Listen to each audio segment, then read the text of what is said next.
फिर आगे कहीं लेके, इस बार कहानी बहुत ही मज़ेदार है, बहुत है भक्ति की कहानी, पर है बहुत मज़ेदार। आप ध्यान सुनिएगा। एक बुढ़िया होती है, उसके एक बहू होता है, एक बेटा होता है। अरे यार, चलो फिर से सुनाता हूँ। एक अच्छा, एक बुढ़िया होती है, उसकी एक बहू होती है और उसका एक बेटा होता है।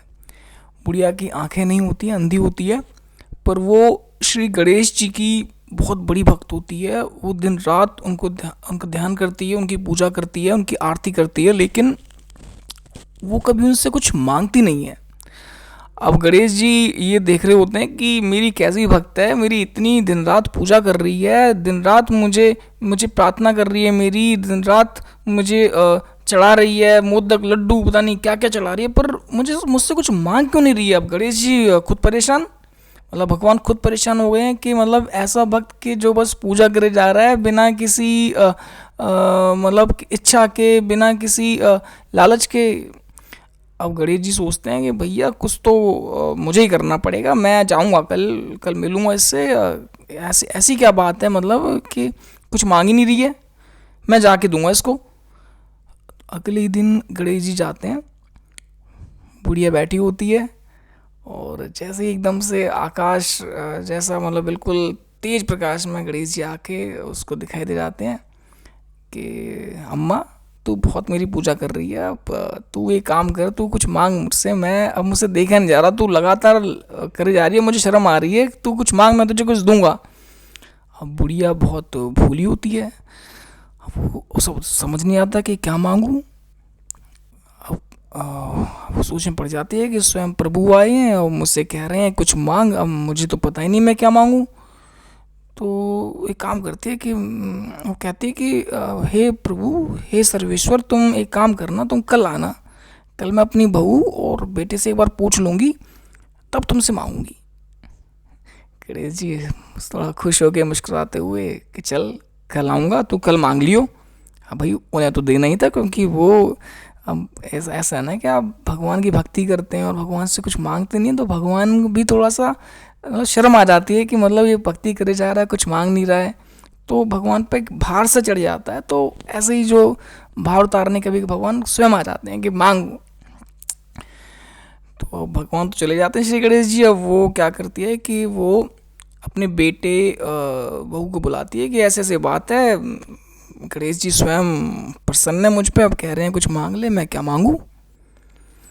तो बेटा कहता है कि माँ एक काम करो, तुम गणेश जी से ना बहुत सारा पैसा मांग लो, हम बहुत गरीब हैं, तो तुम पैसा मांग लोगी तो जो गरीबी है हमारी थोड़ी कम हो जाएगी। तो बुढ़िया कहती है ठीक है। फिर वो अपनी बहू से पूछती है कि बहू तू बता क्या मांगू।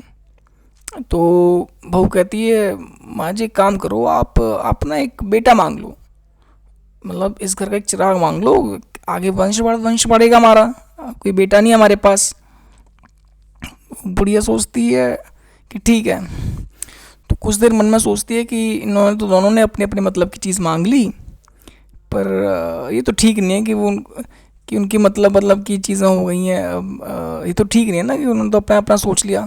फिर उस बुढ़िया की ना एक सहेली होती है, पड़ोस में रहती है दूसरी बुढ़िया, तो उसके पास भी जाती है कि सहेली सहेली सुन, ऐसी ऐसी बात है, गणेश जी आए हैं, ऐसे बोल के गए हैं, तो क्या मांगूं।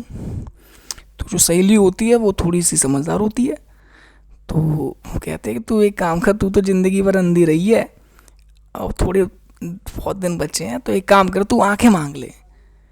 तो बुढ़िया कहती है बात तो सही है, पर फिर भी कहीं ना कहीं उसके मन में कुछ ना कुछ खटास होती है, कुछ कुछ चुभ रहा होता है कि कहीं मैं आंखें मांग लूँगी तो बस खुद ही देख पाऊँगी, बाकी में ना मेरी बहू का फ़ायदा हो रहा ना मेरे बेटे का, बस मेरा ही फ़ायदा हो रहा है।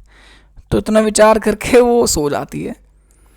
तो उसी समय अगले टाइम जब गणेश जी आ रहे होते हैं, उसी टाइम फिर से प्रकट हो गए कि अब अम्मा, अब तो मांग ले, आज तो मांग के रही है, आज मैं तुझे दे के ही जाऊँगा।